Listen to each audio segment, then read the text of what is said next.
A few months ago, I took a long road trip from Philadelphia, Pennsylvania, to Buffalo, New York. It was just me and my cat, a long stretch of highway, and the kind of lonely silence that makes you hyper-aware of every little sound. The drive was uneventful at first, just the hum of tires against asphalt, the occasional burst of static from the radio, and my cat dozing in the passenger seat. We had only stopped once, at a McDonald's, where I downed an iced tea too fast, thinking it would help me stay awake. Big mistake. By the time we neared the New York border, it was around 5:30 p.m., but winter had stolen the daylight early. Outside, the world had turned pitch black, the road illuminated only by my headlights and the occasional flicker of a neon sign from some distant gas station or diner. My bladder ached from the tea, and I knew I couldn't hold it much longer. The next gas station appeared like a beacon in the darkness, its buzzing fluorescent lights spilling onto the pavement like an artificial sunrise. I pulled in, parked on the far side of the lot, out of habit really. Didn't want anyone peeking into my packed car. Clipping the leash onto my cat, I stepped inside, the bell above the door chiming our arrival. The cashier, a guy in his late 40s with a worn-out ball cap and tired eyes, barely looked up as I asked, "Hey, do you mind if we use the restroom?" He gave a nod, and I made my way back. The bathroom was small, cramped, and smelled like industrial cleaner trying to mask something worse. My cat hopped onto the counter while I did my business, unfazed as always. Out in the store, a couple of men browsed the snack aisle, lazily eyeing honey buns and off-brand cigarettes. Up front, a woman chatted with the cashier, her casual tone suggesting she was a regular. Nothing seemed out of place. Not at first. Then the doorknob rattled. My cat, who rarely got startled, jumped straight into the air, landing stiff-legged with her fur bristling. I chuckled at her reaction.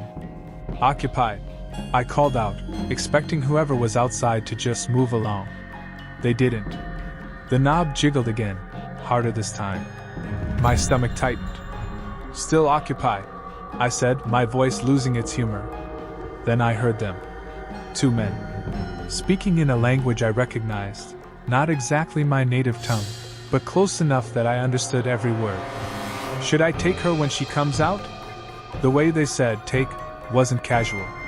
It wasn't the kind of word you use when talking about grabbing a snack or picking someone up. It was the kind of take you don't come back from. A second voice answered. "Not here. The cashier's watching." Then the first one again. "We can wait outside. I think her car's the blue one." A slow, creeping dread settled in my chest, cold as a dead hand pressing against my ribs. My cat let out a low, guttural growl, the kind that said she sensed something I couldn't see. I reached up and stroked her fur, my fingers ice cold. There were no windows in the bathroom, no back exit.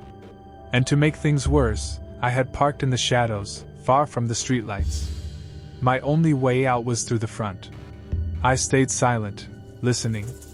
Their footsteps faded, but I didn't know if they had really left or were just waiting right outside the door. The seconds dragged on, stretching like pulled taffy. My cat remained frozen on my shoulders, ears twitching, eyes locked on the door. Then, suddenly, a sharp knock. "Come out quickly. My girlfriend will lead you through the back. Those guys are by the pumps." It was the cashier's voice. I hesitated. Normally, I wouldn't trust a stranger leading me through a dark hallway, but my options were limited. If I went through the front, I'd walk right past them. I cracked the door open just enough to see that it really was the woman from before. She motioned urgently. Heart pounding, I slipped out, keeping a tight grip on my cat's leash as she guided me through a dimly lit back hallway. The door opened, and there it was, my car, barely 20 feet away. I wanted to sprint, but I forced myself to move carefully, quietly. Then I remembered the car alarm. I had set it. I reached into my pocket and hit the unlock button. The alarm blared anyway. My cat, terrified by the noise, dug her claws into my arm as I flung the door open. Blood ran down my wrist, but I didn't care. I threw myself into the driver's seat, slammed the door, locked it, and reversed out of there so fast my tires screeched against the pavement. As I pulled onto the road, I dared to glance at the gas pumps. 2 men stood near a blue car, smoking. They hadn't even noticed I was gone. I didn't stop driving for an hour. Even now, months later, I think about that night. About what might have happened if I hadn't overheard them.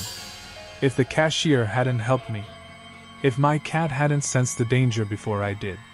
And about those 2 men, still out there somewhere, watching gas station parking lots and waiting for the next girl to walk into the wrong place at the wrong time. Last fall, I decided to take a trip to a secluded cabin my friend Dave had been raving about for months. He said it was the perfect place to unwind, buried deep in the woods, far away from the noise and stress of the city. No emails, no meetings, just me, the trees, and silence. It sounded like exactly what I needed. So I packed my bags, tossed them into my aging Corolla, and set off, eager for a weekend of solitude. The first leg of the drive was smooth, the highway nearly empty, the hum of the engine a steady, comforting sound. But about 30 minutes from my destination, my GPS started acting up. The screen froze, then flickered back to life, repeatedly recalculating my route. No big deal. Dave had warned me that cell service in this part of the state was spotty at best. That's why I'd printed out directions as a backup. Still, when I pulled over to double-check my route, I realized something unsettling. I'd missed my last major turn and had no idea where I was. The road beneath my tires was cracked, its faded lines barely visible. Towering trees pressed in on either side, their tangled branches forming a suffocating canopy. The longer I sat there, the heavier the quiet became, as if the world had shrunk down to just me and the asphalt. I decided to push forward, hoping the GPS would fix itself. Sure enough, after a couple of miles, it recalibrated and told me to take the next left. That's when things started to get strange. The road wasn't a road at all. It was a narrow, gravel path, barely wide enough for my car. There were no signs, no mile markers, just a dark tunnel of trees. But the GPS insisted this was the way. Against my better judgment, I turned onto it. The deeper I went, the more the forest closed in, the branches scraping against the sides of my car like skeletal fingers. My tires crunched over loose stones, each shift of the suspension making me wince. After about 10 minutes, a sick feeling settled in my gut. This wasn't a shortcut. I hadn't seen a house, another vehicle, not even a mailbox. Just endless, suffocating trees. I should have turned back, but reversing that entire way seemed impossible, so I pressed on. Dusk was creeping in when I saw something up ahead, a gas station. Or what was left of one. The building was small, its paint peeling in long, curling strips. The windows were mostly boarded up, and the single gas pump looked like it hadn't been used in decades. I figured it was abandoned until I noticed the light inside. Dim, flickering, but definitely on. Relief flooded through me. If someone was in there, they could at least point me in the right direction. I pulled up slowly, gravel crunching beneath my tires. Before I could step out, the door creaked open, and a man appeared. He was tall, his beard long and gray, a baseball cap pulled low over his eyes. He wiped his hands on a dirty rag and walked toward me, his movements unhurried. I rolled down my window, trying to sound casual. "Hey, sorry to bother you. I think I took a wrong turn. I'm trying to get to Pine Hollow." He stopped a few feet from my car. "Pine Hollow?" His voice was low, almost gravelly. "You're way off." I asked if he could point me in the right direction. He just stood there, looking at me, his face unreadable. The silence stretched long enough to make my skin prickle. Then, finally, he lifted a hand and gestured toward a narrow dirt trail I hadn't noticed before.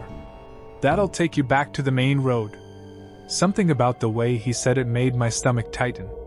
His tone wasn't helpful, it was flat. Cold. Almost like a warning. Still, I nodded, thanked him, and put my car into drive. But just as I was about to pull away, he stepped closer, leaning slightly toward my window. "Not many people come through here anymore," he murmured. You ought to be careful. A chill crawled up my spine. I forced a polite smile, mumbled a quick, "Will do," and drove off, my hands gripping the wheel so tightly my knuckles ached. The dirt trail twisted through the woods, and with every passing minute, the trees grew thicker, their limbs stretching overhead like gnarled arms. My headlights barely cut through the darkness. I kept expecting to see another car, a road sign, something to reassure me I was going the right way. But there was nothing. Just the deep, unbroken quiet of the forest. Then, somewhere in the distance, I heard it. A sound. A faint rustling, like something moving through the underbrush. I turned down the radio, heart pounding, straining to listen. Silence. 10 minutes later, I saw something ahead, and my stomach dropped. A figure stood in the middle of the road. I hit the brakes hard, my heart slamming against my ribs. The man from the gas station. He just stood there, blocking my path, staring at me. Panic surged through me. There was no way he could have gotten here before me. Not on foot. Not through these woods. I didn't dare roll down my window this time. I just sat there, my pulse hammering in my ears, my breath coming fast and shallow. Then, slowly, he started walking toward me again. Deliberate. Measured. Like he had all the time in the world. Something in me snapped. I threw the car into reverse, my tires spinning, gravel spitting in all directions. I didn't care. I backed up as fast as I could, my heart racing. When I finally reached a clearing wide enough, I turned the car around and floored it, speeding back the way I'd come. I didn't look back. I couldn't. I just drove, gripping the wheel like a lifeline, praying I'd see the cracked pavement of the old road again. Finally, after what felt like an eternity, the gravel path gave way to the familiar worn asphalt. The road stretched ahead, and in the distance, headlights appeared, another car. Relief crashed over me. I had never been so happy to see another human being. I made it to the cabin just after dark. When I told Dave what had happened, he laughed, said I was probably just exhausted, imagining things. But I know what I saw. I know what happened. And I'll never, ever trust my GPS in the middle of nowhere again.